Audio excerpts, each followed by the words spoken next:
Alcohol, it's just everywhere, isn't it? At our parties, our dinners, our celebrations. But behind that familiar face, there's this huge paradox hiding in plain sight. Today, we're going to dig into this double-edged sword, looking straight at the data to understand our very, very complicated relationship with the world's most popular drug. Okay, let's just rip the Band-Aid off with a statement that might sound pretty shocking. According to the data, alcohol is considered the single most harmful substance on Earth. And look, that's not just some hot take or an opinion. It's a conclusion drawn from looking at its massive impact on, well, everyone. And that brings us to the big, central question of this whole explainer. If this stuff is responsible for more deaths every year than wars, murders, and car crashes put together, then why is it the first thing we reach for when we want to celebrate? What is this powerful hold it has on us? While to even begin to answer that, you've got to admit it has a serious pull. For a lot of us, alcohol feels like, a social superpower. It's like a key that unlocks a better, smoother, more confident version of ourselves. But how does it actually do that? Okay, so what actually happens when you take a drink? Well, from that very first sip, your system gets flooded with just sectillions of these tiny alcohol molecules. Your liver, which is your body's main detox center, it just gets completely overwhelmed. It can only handle a tiny bit every 5 minutes or so. So what happens to the rest? It makes a beeline straight for your brain. And that's where it starts messing with the wiring. And this is where it gets really fascinating. You've got what you feel versus what's actually happening inside your brain. That amazing feeling of being relaxed and stress-free? Yeah, that's just your prefrontal cortex, your brain's CEO getting sedated. And feeling all courageous and uninhibited, that's your neurons literally being numbed into submission. And that warm, fuzzy feeling of connection? Well, that's a real chemical hit. It's a rush of endorphins, the same stuff that helps us bond. So the feeling is real, but the cause is, it's chemical sabotage. But that superpower? Oh, it comes with a very steep price.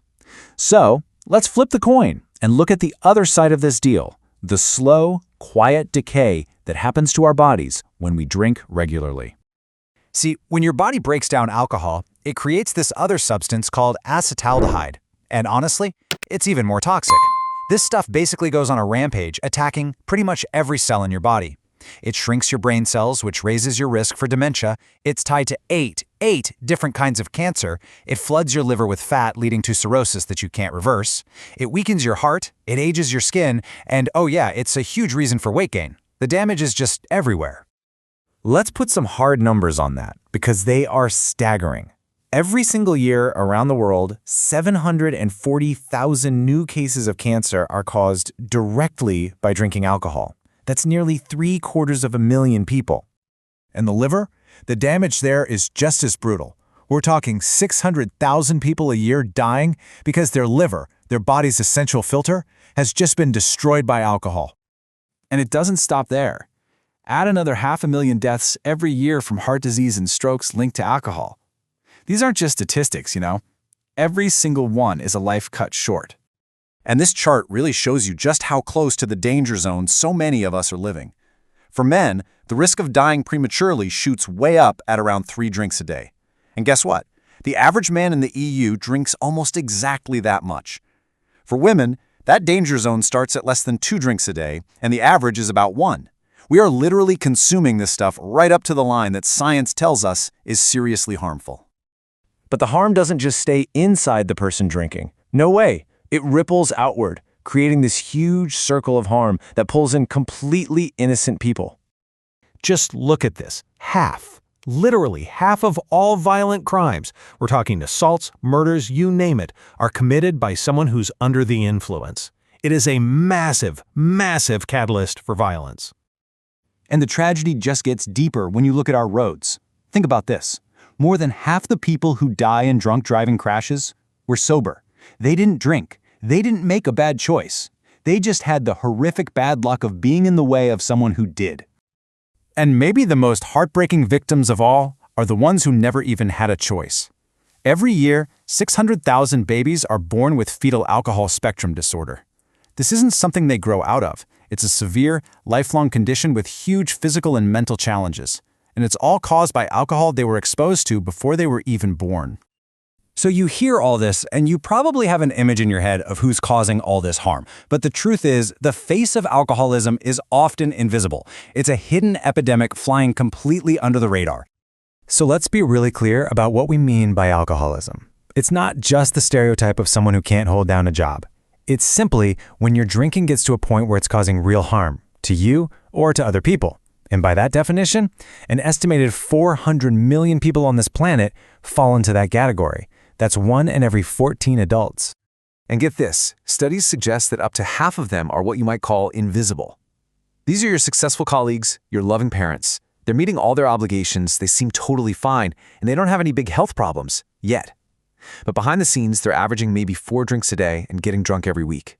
And because it's so normalized in our culture, nobody, not even them, thinks to question it. Okay, so where does all this leave us? For literally thousands of years, humanity has had this sort of unspoken deal with alcohol, but it seems like right now we're starting to reread the fine print. This really sums up the trade-off perfectly, doesn't it? For millennia, we've been giving it our health, and in return, alcohol gave us confidence, connection, and celebration. It was the easy button for the messy, awkward business of being human. And you know what? There's actually some really hopeful news on this front. It looks like that deal is starting to change. Younger generations, particularly Gen Z, are drinking way less than their parents did. In fact, binge drinking among teenagers has dropped by 50% in just the last few decades. That's huge. But, and this is a big but, at the very same time, another number has dropped by 50%, the number of young people who hang out with their friends almost every day. We're seeing loneliness and mental health struggles just skyrocket. Now, there are a lot of reasons for this, for sure, but it does make you wonder, as we move away from our go-to social lubricant, are we forgetting how to connect? And that really leaves us with the big question to chew on. The evidence is crystal clear. The harm from alcohol is massive and it's real. But as we, maybe for the first time, start to seriously break this ancient pact, what do we do instead? If we take away the chemical courage, how do we learn to be brave and connect all on our own?